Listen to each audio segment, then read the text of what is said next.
sa Facebook, ang daming mga budol ngayon. Maglalagay ng address, pero pag pinuntahan mo, hindi talaga totoo na merong mga warehouse. Pero dito sa Kaila, meron talaga. Pinuntahan talaga namin dahil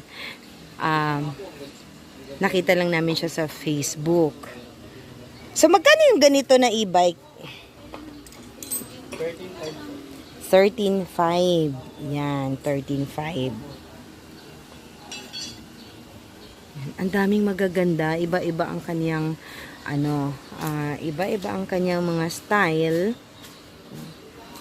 Marami kayong mapagpipilian dito sa Kaila's e-bike Marikina Bodega. Ayan oh.